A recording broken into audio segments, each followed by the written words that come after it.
একসময় বাংলাদেশকে বিশ্বের মানুষ চিনত মূলত তৈরি পোশাক শিল্পের দেশ হিসেবে। কিন্তু এখন সেই পরিচয় বদলে দিয়ে প্রযুক্তি নির্ভর অর্থনীতি গড়ার নতুন স্বপ্ন দেখছে সরকার। আর সেই স্বপ্নের কেন্দ্রবিন্দুতে রয়েছে সেমিকন্ডাক্টর শিল্প। প্রধানমন্ত্রী তারেক রহমানের ভাষায় এটি শুধু একটি নতুন শিল্প নয়, বরং বাংলাদেশের আগামী দিনের অর্থনৈতিক সমৃদ্ধির অন্যতম প্রধান চালিকা শক্তি। পোশাক শিল্পের পরে সেমিকন্ডাক্টর শিল্পই হতে পারে বাংলাদেশের জন্য আরেকটি সম্ভাবনায় অর্থনৈতিক গন্তব্য।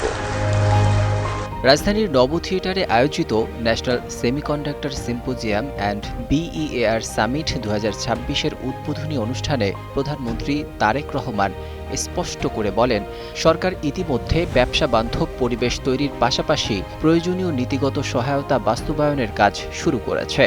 তার লক্ষ্য বাংলাদেশকে বৈশ্বিক সেমিকন্ডাক্টর ও ডিপটেক উদ্ভাবনের অন্যতম কেন্দ্র হিসেবে প্রতিষ্ঠা করা। 2030 সালের মধ্যে সেমিকন্ডাক্টর শিল্প থেকে রফতানি আয়ের যে লক্ষ্যমাত্রা নির্ধারণ করা হয়েছে, ইনশাল্লাহ বাংলাদেশ সেটা পূরণ করতে সক্ষম হবে। কিন্তু প্রশ্ন হচ্ছে, সেমিকন্ডাক্টর নিয়ে এত গুরুত্ব কেন? সহজ ভাষায় বলতে গেলে কৃত্রিম বুদ্ধিমত্তা, AI, robotics, data centre, smartphone, চিকিৎসা প্রযুক্তি, নবায়নযোগ্য জ্বালানি থেকে শুরু করে মহাকাশ প্রযুক্তি, সবকিছুরই প্রাণ হল সেমিকন্ডাক্টর চিপ। অর্থাৎ ভবিষ্যতের প্রযুক্তি অর্থনীতিতে নেতৃত্ব দিতে হলে এই খাতে দক্ষতা অর্জনের বিকল্প নেই।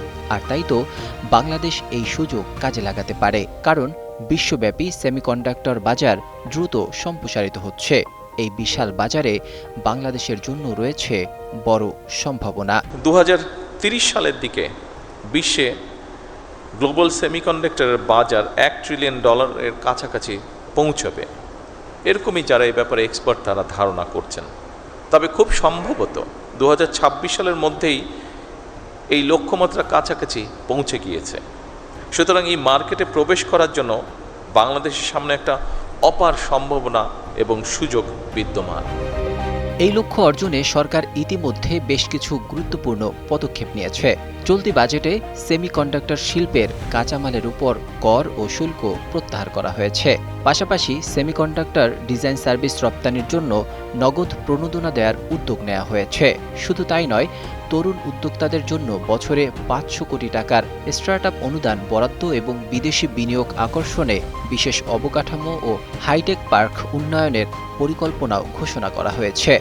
একই সঙ্গে নতুন উদ্যোক্তা উদ্ভাবন বাস্তবায়নের জন্য সরকার প্রথমবারের মতন বছরে 500 কোটি টাকার স্টার্টআপ অনুদানও রেখেছে। সেমিকন্ডাক্টর শিল্পের বিকাশে ভূমিকা রাখতে পারে Kaliakair hi-tech park. Kaliakair hi-tech park city হল বাংলাদেশ হাইটেক পার্ক কর্তৃপক্ষের প্রথম প্রকল্প। ইতিমধ্যে 26টি দেশি ও বিদেশি বিনিয়োগকারী তথ্য প্রযুক্তি ব্যবসা প্রতিষ্ঠানের কাছে জমি বরাদ্দ দেওয়া হয়েছে। এই প্রকল্পে 41,269 জনের কর্মসংস্থান সৃষ্টি হবে বলে আশা করা হচ্ছে। এই হাইটেক সিটিতে সেমিকন্ডাক্টর উৎপাদনকারী প্রতিষ্ঠানকে বরাদ্দ দেওয়া হতে পারে। সেমিকন্ডাক্টর খাতকে সরকার একটি জাতীয় অগ্রাধিকার ভিত্তিক খাত হিসাবে আমরা বিবেচনা করছি বর্তমান সরকার। তবে প্রধানমন্ত্রী শুধু সরকারের উদ্যোগের কথাই বলেননি, তিনি জোর দিয়েছেন একটি জাতীয় সমন্বিত উদ্যোগের উপর। তার মতে সরকার বিশ্ববিদ্যালয়, গবেষণা প্রতিষ্ঠান, শিল্প প্রতিষ্ঠান, উদ্যোক্তা এবং প্রবাসী বাংলাদেশি প্রযুক্তিবিদ সবাইকে একসঙ্গে কাজ করতে হবে। কারণ সেমিকন্ডাক্টর শিল্পকে তিনি একটি মন্ত্রণালয়ের প্রকল্প নয়, বরং বাংলাদেশের ভবিষ্যৎ উন্নয়নের জাতীয় মিশন হিসেবে দেখছেন।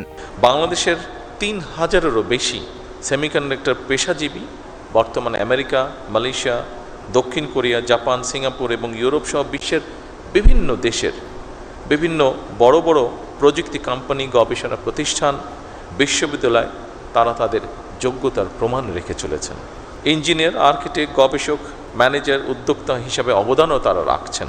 প্রবাসে বিশ্ব স্বীকৃত এই সব মেধাবীদেরকে বাংলাদেশের সমৃদ্ধির পথে আরও গভীরভাবে যুক্ত করার ব্যাপারে সরকারি বেসরকারি পর্যায় থেকে উদ্যোগ নেওয়া অত্যন্ত জরুরি। আন্তর্জাতিক প্রতিযোগিতা কঠিন হলেও বাংলাদেশের সবচেয়ে বড় শক্তি হল তার মেধাবী তরুণ প্রজন্ম। এই তরুণদের উদ্ভাবনী ক্ষমতা, দক্ষতা এবং সাহসের উপর আস্থা রেখেই সরকার প্রযুক্তি নির্ভর অর্থনীতির পথে এগোতে চায়। এবার প্রশ্ন হচ্ছে, বাংলাদেশের অর্থনীতি কি সত্যি গার্মেন্টস নির্ভরতা পেরিয়ে সেমিকন্ডাক্টর যুগে প্রবেশ করতে পারবে? এর উত্তর নির্ভর করবে সরকারের নীতির ধারাবাহিকতা, দক্ষ মানব সম্পদ তৈরি এবং বৈশ্বিক বিনিয়োগ আকর্ষণের সক্ষমতার উপর। তবে প্রধানমন্ত্রী তারেক রহমানের বক্তব্যে স্পষ্ট, সরকার এই পরিবর্তনকে তার ভবিষ্যতের স্বপ্ন হিসেবে নয়, বরং বাস্তব অর্থনৈতিক কৌশল হিসেবেই দেখছেন। নাজমুল হক রাইয়ান, 21 টেলিভিশন।